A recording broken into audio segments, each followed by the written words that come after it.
اعوذ باللہ من الشیطان الرجیم۔ میں پناہ مانگتا ہوں اللہ کی شیطان مردود سے۔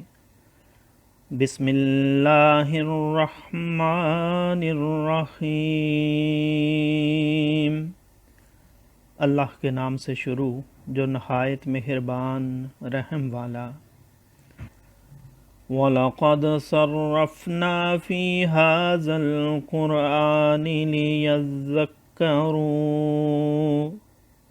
وَمَا يَزِيدُهُمْ إِلَّا نُفُورًا۔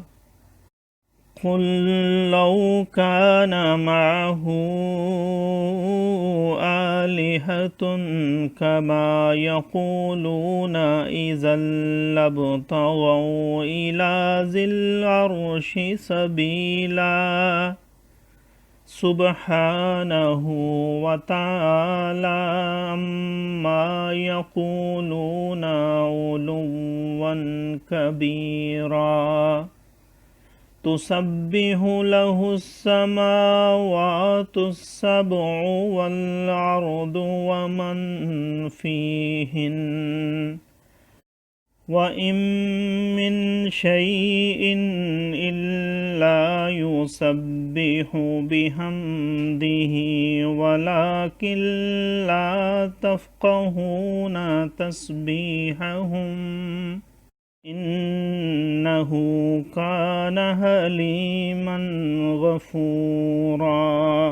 وَإِذَا قَرَأْتَ الْقُرْآنَ جَعَلْنَا بَيْنَكَ وَبَيْنَ الَّذِينَ لَا يُؤْمِنُونَ بِالْآخِرَةِ حِجَابًا مَّسْتُورًا۔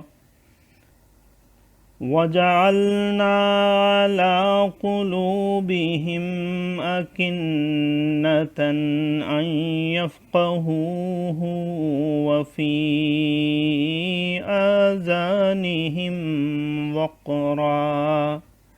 وَإِذَا ذَكَرْتَ رَبَّكَ فِي الْقُرْآنِ وَحْدَهُ وَلَّوْا عَلَىٰ أَدْبَارِهِمْ نُفُورًا۔ صدق اللہ العظیم۔ اور بے شک ہم نے اس قرآن میں طرح طرح سے بیان فرمایا کہ وہ سمجھیں، اور اس سے انہیں نہیں بڑھتی مگر نفرت۔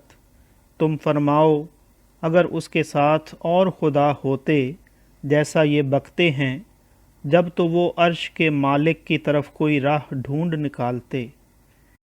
اسے پاکی اور برتری ان کی باتوں سے بڑی برتری۔ اس کی پاکی بولتے ہیں ساتوں آسمان اور زمین اور جو کوئی ان میں ہیں، اور کوئی چیز نہیں جو اسے سراہتی ہوتی اس کی پاکی نہ بولے۔ ہاں تم ان کی تسبیح نہیں سمجھتے، بے شک وہ حلم والا بخشنے والا ہے۔ اور اے محبوب صلی اللہ علیہ وآلہ وسلم، تم نے قرآن پڑھا، ہم نے تم پر اور ان میں کہ آخرت پر ایمان نہیں لاتے ایک چھپا ہوا پردہ کر دیا، اور ہم نے ان کے دلوں پر غلاف ڈال دیے ہیں کہ اسے نہ سمجھیں، اور ان کے کانوں میں ٹینٹ یعنی روئی۔ اور جب تم قرآن میں اپنے اکیلے رب کی یاد کرتے ہو، وہ پیٹھ پھیر کر بھاگتے ہیں نفرت کرتے۔ صدق اللہ العظیم۔ معزز سامعین اور حاضرین، آج ہم نے سورہ بنی اسرائیل کی آیت نمبر 41 سے آیت نمبر 46 تک کی تلاوت کی اور ترجمہ پیش کیا۔ اللہ تعالیٰ قبول و منظور فرمائے۔ اللہ تعالیٰ ہمیں قرآن پاک کو پڑھنے، سننے، سمجھنے اور اس کے احکامات اور تعلیمات پر عمل کی توفیق عطا فرمائے۔ دوران تلاوت اور ترجمہ اگر کوئی غلطی رہ گئی ہو تو اللہ تعالیٰ میں معاف فرمائے۔ آمین۔ جزاک اللہ۔